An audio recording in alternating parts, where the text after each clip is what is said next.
Тачки учат дружбе, и авторы в каждый мультфильм в серии стараются оставлять посыл в сюжет, чтобы мультфильм по итогу был интересен как для взрослых, так и для детей. Поэтому помимо основного сценария, авторы добавляют много скрытых деталей и секретов, которые сложно заметить. А если покопаться в разработке этих мультфильмов, можно найти еще больше интересных фактов. И сегодня покажу вам все такие вещи в короткометражках про Метро. Добрый день, с вами я, Санчес, и сегодня покажу вам все детали и секреты в байках Метро. Поехали!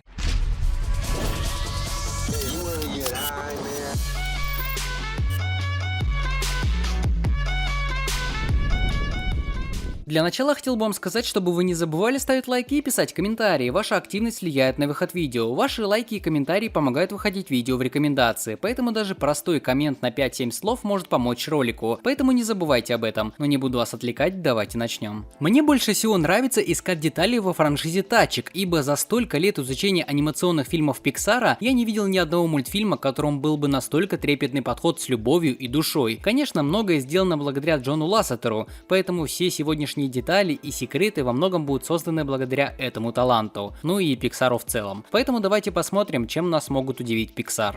Конечно, сразу же в выпуске я хочу начать уже с традиционной темы отсылок и пасхалок. Вспомните байки Метро серию Tokyo Metro, в ней точно много всего интересного. Когда Метро участвует в гонке против Кабуто, он проезжает суши-бар, из которого на долю секунды мы можем заметить Вазовски и Салливана из корпорации монстров, конечно, стилизованных под мир тачек.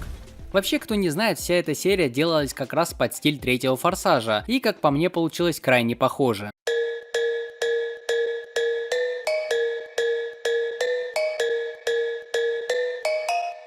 Конечно, подтверждений этому нет в интернете, но я думаю, что Pixar вдохновлялись именно Форсажем. В серии Метр НЛО, когда его друга Метро уводят далеко за пределы Радиатор Спрингса, Метр находит место, куда привезли его друга. И это зона 51 и ангар номер 18. И это и есть отсылка, ибо говорят, что в ангаре 18, который расположен на авиабазе в штате Невада, есть корабль пришельцев. В нем якобы хранится что-то секретное, привезенное сюда из Розуэлла после Розуэльского инцидента в 1947 году, когда и был найден корабль НЛО. Назвали его так, потому что предполагаемое крушение неопознанного летающего объекта было близ города Розуэлл в штате Нью-Мексико, США в июле 1947 года. Поэтому вся такая серия с Метром и НЛО — это большая отсылка на реальные события и крушение НЛО. Конечно, если верить этой информации. В серии Метро Металлист серия начинается так, что все персонажи Радиатор Спрингса слушают песню по проектору, которая звучит со словами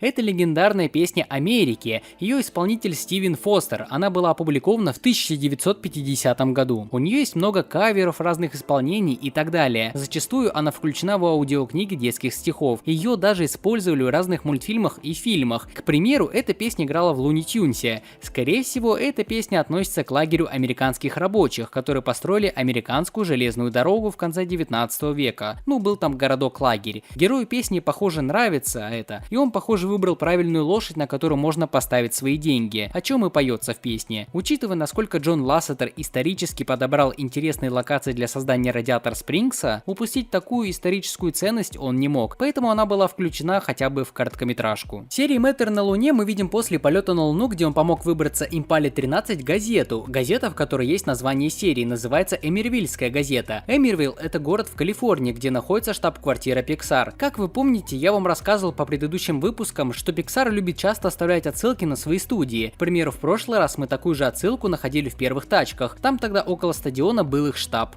В серии Метр Каскадер Метр у нас выступает с разными трюками, и скорее всего вся эта серия и Метр в целом это отсылка на Ивиля Книвиля. Это американский исполнитель трюков, получивший мировую известность благодаря своим рискованным трюкам на мотоцикле. Единственное, что разность в том, что все трюки Ивил делал не на машине. А так присмотритесь даже к костюму Метра, он прям одинаковый, как и костюм у каскадера Ивила. Свои каскадерские трюки Книвил прекратил в начале 1980-х, тогда же он начал поддерживать карьеру своего сына, Робби Книвила, который также решил стать каскадером. К сожалению, Ивил Книвил умер в 2007 году, за год до выхода этого эпизода, из-за болезни легких. А так, я думаю, ему было бы приятно увидеть такую отсылку на себя. В первой части номер Метро А113. Интересная отсылка, которую уже все знают в фильмах Pixar. В серии Метр Команда Спасения, его номерной знак RCQ M8R, что обозначает Метр Спаситель. А вот в Метр Каскадер его номер M8R GR8R, что означает Метр Прекрасный. Когда он маскируется под Ива, Ивана его номерной знак PN21763, который я, честно, так и не смог разобрать. То есть в некоторых эпизодах Мэтр постоянно меняет свой номер. Но вот если первые два можно угадать, потому что М и Р это Мэтр, то, к примеру, номер Ивана угадать прям конкретно сложно. Кстати, в серии Мэтр Команда спасения у Мэтра в некоторых моментах голубые глаза, а не стандартные зеленые, которые есть у него в мультфильмах. Многие до сих пор не знают, специально ли это ему сделали разные глаза, или это просто небольшой ляп. Кстати, такое же было с Кингом в первой части тачек, поэтому комьюнити тачек может гадать, почему у Мэтра и у Кинга разные глаза. Традиционная вещь во всех байках Мэтра это то, что в каждом эпизоде есть Мия и Тия, которые при этом фанатеют не по Маквину, а по Мэтру. Но в эпизоде Мэтр Машина Времени их не показывают, и скорее всего это просто потому, что тогда их и вовсе не было, ну по эпохе. Но так или иначе, именно в этом эпизоде нарушили каноничную традицию каждой серии байк Мэтра. В серии Радиатор Спрингс 500, когда гонщики падают с каньона вместе с Маквином, мы слышим знакомый крик, и это крик Вильгельма.